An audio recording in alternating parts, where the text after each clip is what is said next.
tale from Katha Upanishad goes like this. The 10-year-old Nachiketa was keen to know if there is indeed life after death.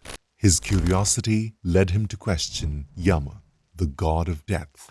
Yama, reluctant at first, exclaimed that even the gods don't know the answer to this. He said that what dies is the body, not the soul, which is eternal. Enchanted by samsara, the material world, one begins to falsely identify as the ego with one's true identity. He tells the curious Nachiketa that liberation from karma and ignorance can only be realized by identifying our true self, the everlasting and the supraconscious. But how do you realize your true self in order to liberate yourself from suffering and the material world? What are the steps to reach the door to enlightenment and liberation? How do you rid yourself of afflictions and obstructions? How do you live a true life? If you seek these answers, look no further and keep watching to know the ancient secrets of Samadhi.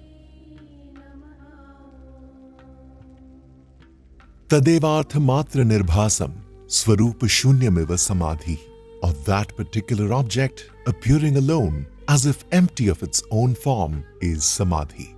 The Pali or Sanskrit word Samadhi is made of the three: sam, meaning together or one with, meaning toward, and the, which stems from the word dadhati, meaning puts or places, which comes from the root the, which means to set or to put. Put together, this would roughly translate into a collected state of being or a concentrated state of being. Samadhi often refers to the perfection of the processes of meditation, even at times as the supreme goal of meditation practice. In Buddhism, Samadhi is seen as a door to enlightenment. In the state of Samadhi, the meditator and the meditation become one. So does the thinker and the thought, the worshipper and the worshipped, or the Prakriti and the Purusha. It is when the mind gains ekagrata or one-pointedness. This is the final step in yoga. When all mental modifications cease to exist, seems like a blissful state, doesn't it? Relieved from all doubt, restlessness and ignorance while gaining higher knowledge or insight, Vigyan or Vivek, liberation from human suffering. But it's one thing to understand it theoretically and another to practically get there. Well, before walking the path to the door to enlightenment, there are some preparations to be made. Tapah-swadhyayesvara-pranidhanani kriya-yogah, Samadhi-bhavanarthah, klesa-tanu-karanarthashcha. Yogic action has three components: discipline or tap, self-study or swadhyaya, and orientation toward the ideal of pure awareness, Ishwar-pranidhan or self-surrender. Its purposes are to disarm the causes of suffering or klesh and achieve integration or samadhi. So what are these afflictions and how does one get rid of them to walk the path which goes to samadhi? Patanjali, in his Yoga Sutras, highlights 5 afflictions of the body, emotions, and mind. These afflictions are ignorance or avidya, egoism or asmita, attachment or rag, repulsion or dvesh, and clinging to life or abhinivesh. Patanjali also explains that the purpose of yoga is to disarm these afflictions and achieve samadhi. These 5 afflictions are not fundamental to a specific religion or culture, but are deeply rooted in human existence. Every person's body and mind are inflicted with these. The first 2, ignorance and egoism, or a sense of one's own individual self, are afflictions of the mind. It is through ignorance that a person mistakes the real for the unreal, the self for the non-self. Most of us spend so much of our lives believing that we are nothing more than our bodies and our minds. Part of this ignorance lies in asmita or egoity, when we confuse our eternal self with the ego, the non-eternal and perishable psychophysical self. The next 2, rag or attachment, and repulsion or dvesh are emotional afflictions. When we desire the world of objects and become deeply attached, we first desire these objects for ourselves, but upon attaining them, we safeguard them from others. This too is an endless cycle of attachment. Consumed by attachment, we hate all that which obstructs us from our desires or presents the threat of loss. This cultivates dvesh or repulsion. Another way that rag and dvesh are cultivated is by holding on to the memories of happiness and pain respectively. The last affliction can be understood as a fear of death, which is a natural fear of losing the body. According to yoga, these afflictions are the main causes of physical, mental, and spiritual suffering. So how does one rid oneself of these afflictions? The first step is tap or self-discipline.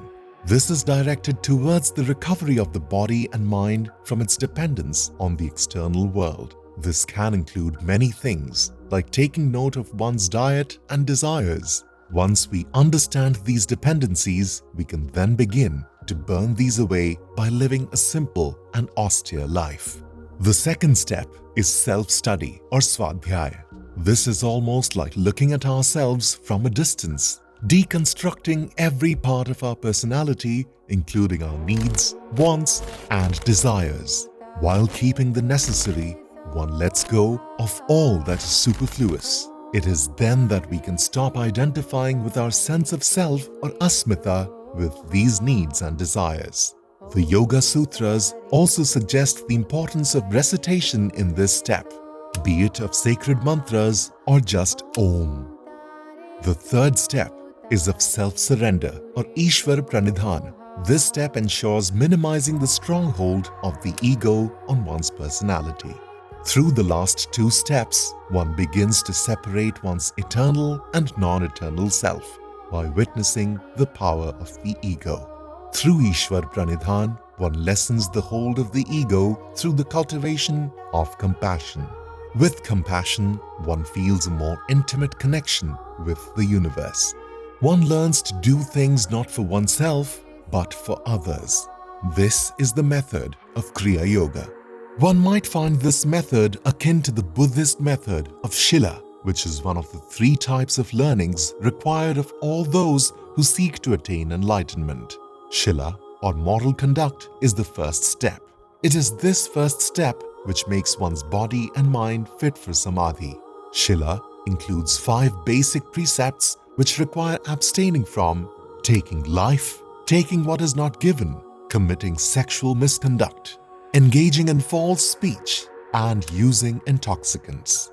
Once these afflictions are cleared out, you're closer to samadhi than you ever were.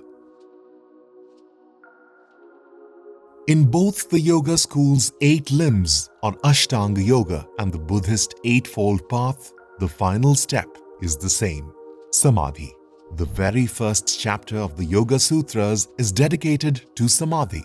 The 8 limbs of yoga which culminate into Samadhi are Yam or control, Niyam or regulation, Asana or bodily posture, Pranayam or regulation of breath, Pratyahar or removal of the senses, Dharana or concentration, Dhyana or meditation, which culminate into the final limb, Samadhi or absorption.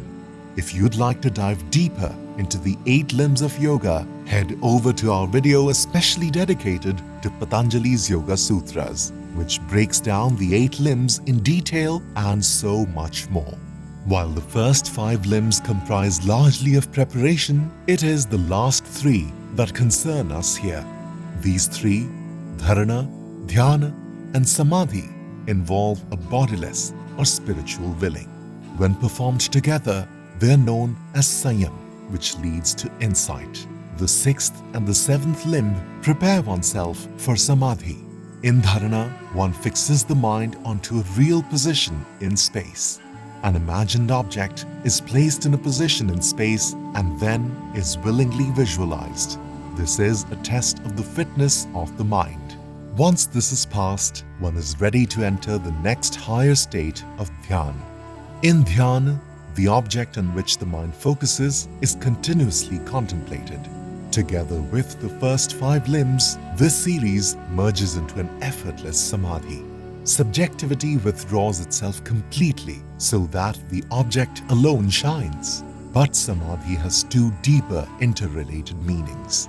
It not only depicts the last step of Ashtanga Yoga, but the term is also used to describe the levels and types of contemplative consciousness during the inward journey towards self-realization.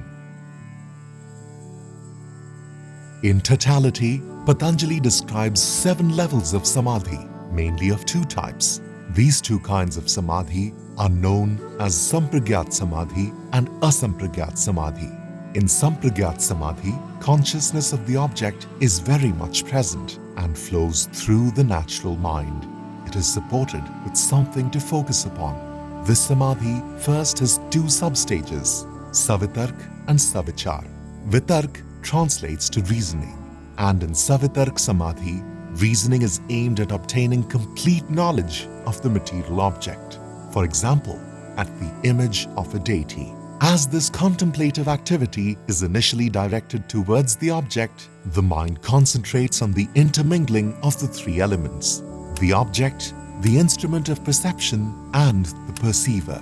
Through continuous indulgences in savitark samadhi, one is able to grasp these 3 components as one.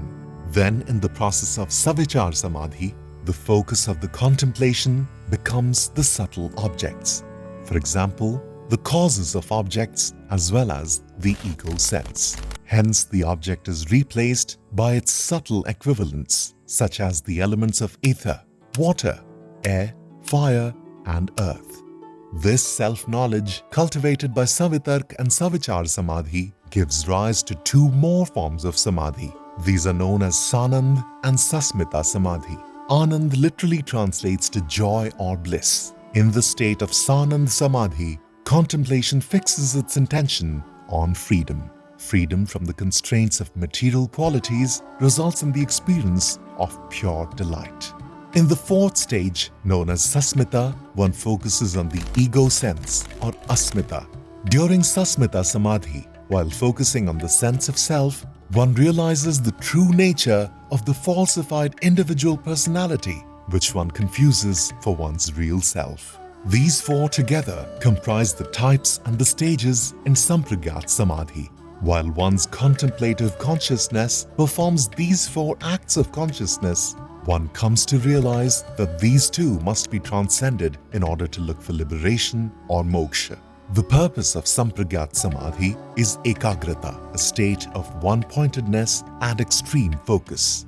This helps one get ready to open the door to enlightenment. To reach an even deeper level of consciousness, one must leave behind even these states of samadhi.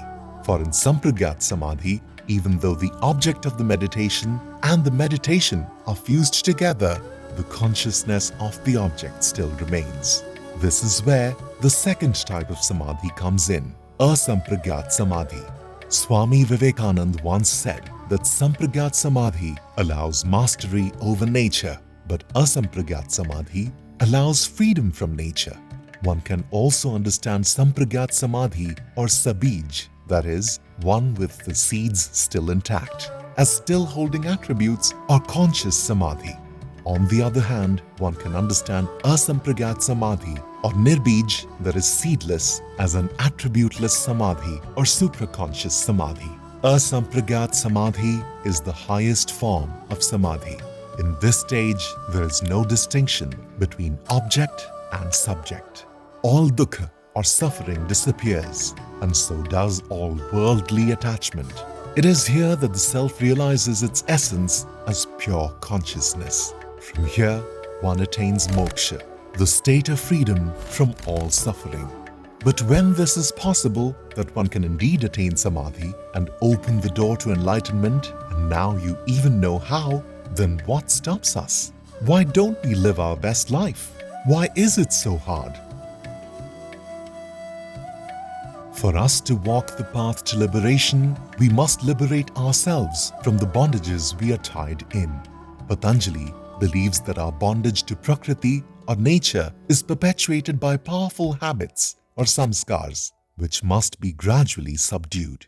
For example, you have a strong craving for pizza. It's Friday night and you usually eat out on weekends. Now, in order to have the pizza, you'd have to perform certain activities, paying for the pizza, then eating it. After a while, you'd again begin to wonder when to have the next pizza. You'd worry if the next time you'd want a pizza, would the pizza place be open, etc., etc. Now, even if you come to realize that this pattern is causing you more suffering than pleasure, why is it that the initial desire doesn't disappear then and there? Well, since desires are a deep-seated habit or disposition, you cannot just get up one day and decide to abandon them. One has to train. It is not the pizza itself which is the culprit here, but the resulting pleasure from eating the pizza which makes you always want more. The solution for this is to train to disengage from the results of one's actions. This process also helps undo one's karma. It is only when one seeks detachment or vairagya from the fruits of one's actions that one truly begins to live a fulfilling life. Where the path to enlightenment sits well with everyday life, one can simultaneously be liberated and involved in a form of selfless action which gives rise to no suffering. To do this, one must engage in constant practice or abhyas to eliminate desire. After this, come what may, one remains in a state of unaffected calm. After all, once the cause of suffering, that is the confusion of the spirit and the material object with another, is removed, the seer or the Purusha, the pure consciousness, is seen for what it truly is.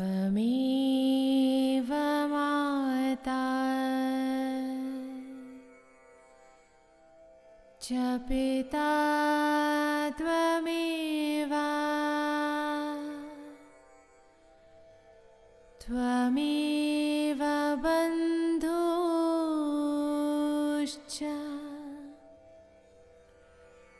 sakha